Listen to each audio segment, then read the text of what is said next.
Good afternoon, audience. Welcome to Teen Network TV. Today we have a special guest who will be joining us on the show.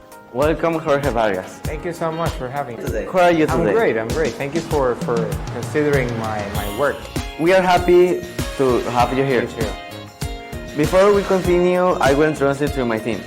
Okay. This is Diana Calle. Hello, Mr. Vargas. Nice to meet you. I am the team coordinator. This is Manuel Lopez. Hello, Mr. Vargas. I am Emmanuel Lopez. I'm a scriptwriter. Nice to meet you. And this is Melanie Villa. Hello, Jorge. It is a pleasure to have you in our program. I'm the art director. We have prepared a game for you. And it is truth or challenge.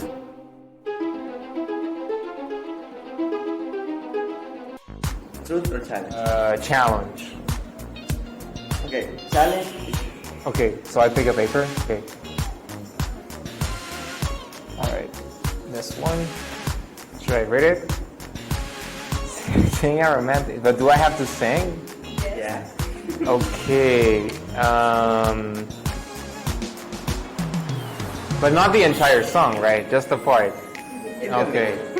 Never mind, I'll find someone like you. Okay. Truth or challenge? Truth. This one? Yes. Okay. Have you ever copied on a test? Not really cheated, but I have compared my answers. I have compared my answers with someone else on physics, chemistry, and math. But not copied the whole exam. What do you prefer? Truth or challenge? Okay, now I think truth again.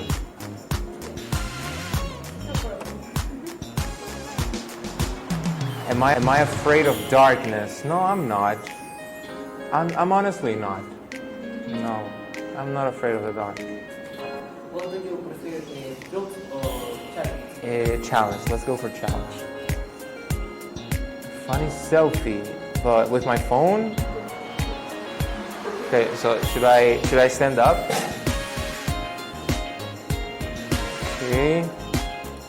With you, right? Okay. So 3, 2, 1.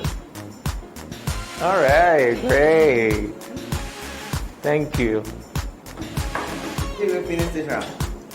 And I will move you another game. And game called the dice throwing. Okay. A question game, which consists of throwing the dice according to the number, and we ask you a question. Okay. And 7, right? Okay. How did you feel when you won the 2020 Microstory Literary Contest during the pandemic scenario? Well, it was a surprise because I never win these things. And this was a contest during the lockdown. So authors were asked to send some stories, some micro stories actually, inspired on the events of the pandemic. So what I did is I didn't really focus on what was happening during the lockdown, but I focused on the experience of people going through the quarantine because we were at home and we were spending a lot of time at home. So what I did is at home I have a terrace, so I went up there and I was looking around and I noticed that my neighbors would spend a lot of time in the window looking outside.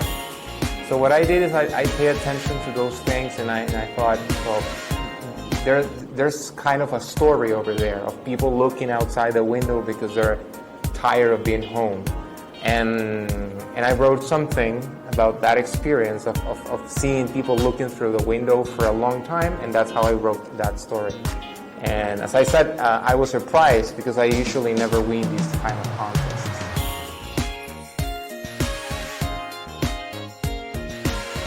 Yeah. 6.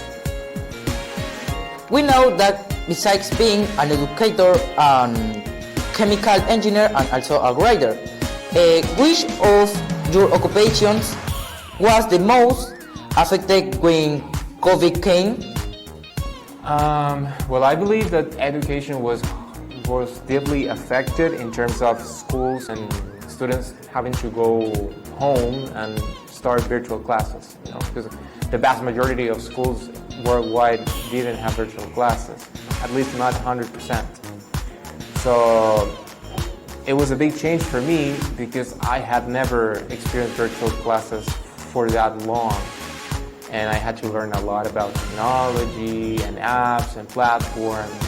And it wasn't hard for me because I'm kind of good with technology, but that was a big change. So I had to learn, and I had to teach other teachers as well. Because sometimes when you are good with platforms and apps, so then people start asking you for help, so I had to learn how to help other people as well. And then, chemical engineering, I haven't worked in industries for about 6 years because I have been working as a teacher only, so I don't know much about chemical engineering. And then writing, that's hardly effective because writing is something you do at home or with a computer, so that was never really affected. So I would say education. That's the one occupation of mine that was more effective.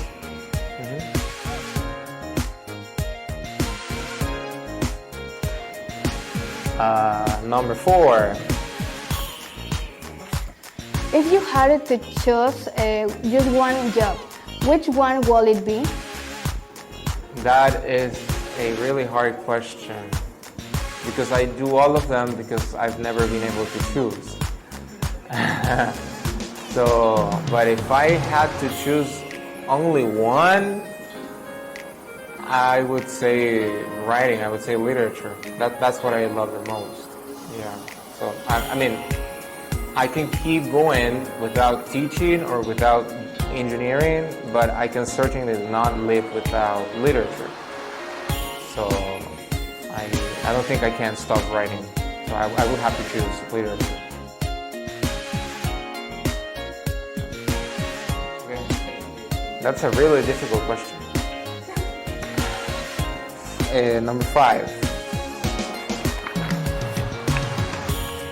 What do you do to not give up any of your different occupations? I've always considered myself hardworking, and to be honest, sometimes it is difficult because it requires a lot of time management skills. You have to organize yourself and build strong habits in order to do different things all at once. So I think I've never thought of giving up. Sometimes it's been really complicated to publish. For instance, publishing is hard, but at the end of the day, I think of my motivation or my mission. So I know that I love literature, so in spite of not being able to publish as fast as I would have wanted, I would keep working on it. I would persist, And with education, it's the same. Not everything you plan for your classes and for students works out the way you expect, and then you need to reformulate everything and then keep going.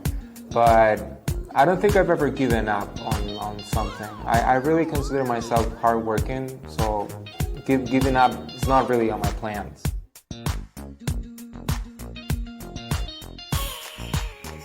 Okay, another one. That was a cool question. Number 2. How did your emotions affect your writing inspirations during the pandemic? Well, if you refer to the lockdown where we were at home, I would say that I was kind of privileged because my family got sick, but it was never too serious for us. I mean, we all got sick, but it's not like we were at the hospital or something.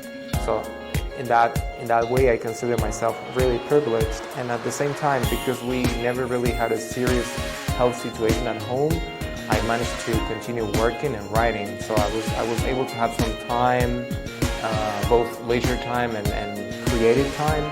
And one thing that you really need when you write is time. If you don't have time, you cannot concentrate and work and produce and think of what you're writing. So it requires a lot of time. And I believe I was really privileged because I had more free time because I was at home the whole time. So I would say that probably most of my latest book, it was written during quarantine because I was at home and I was able to get up really early in the morning and write and then work and then continue writing. So that's what I can tell you. I was really privileged because at some point I had time to keep working on my book.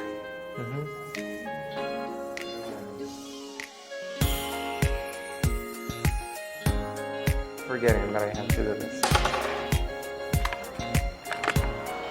Have you written books in English? If not, would you like? I wrote a book in English in 2014, 2012, I think. Yeah, a long time ago I wrote one really short novel in English. It's called On the Road to Dreams, and it was published here and it was used as a resource for students of English as a second language. So I published that one. That's a book that I wrote in English, and after that I've never really wrote in English. I think I haven't written anything in English. Some of my stories from my 3 short stories books have been translated though. Yeah, for magazines or journals in the USA. But those are particular stories, not a complete book. But they've been translated. I didn't write them in English initially. They were written in Spanish.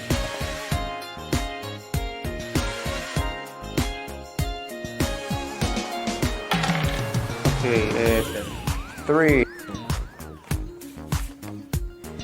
Have you had any management problem when devoting yourself to all your professions?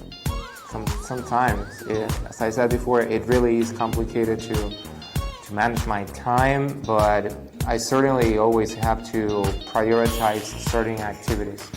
So my job goes first, obviously, because I don't make a living from my books. I don't live from literature. I do make money, but it's not enough to live. So I have to work. So I would be lying if I said, yeah, I live from my books and I make money. No, that's not the reality.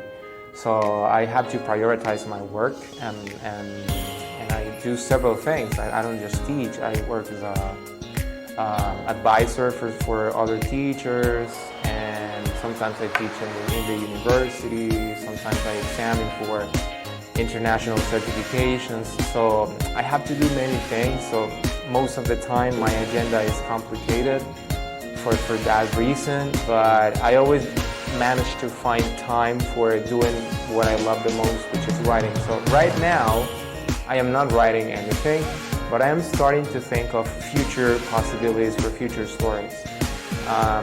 But the truth is that when I am writing and I'm working on a certain project, I do dedicate most of my energy and effort on that particular project. So I usually start when I have a long vacation period from work, for instance. So when I have a month or 2 to completely stop, which is kind of a privilege, but when I do have that time, then I start working on a book or on a literary project, because it's hard to manage them. But I have to do it so I don't give up, like I said before. So, Jorge, we finished this interview, and we hope have you hear some. Thank you so much for having me. Your questions were incredible. Thank you.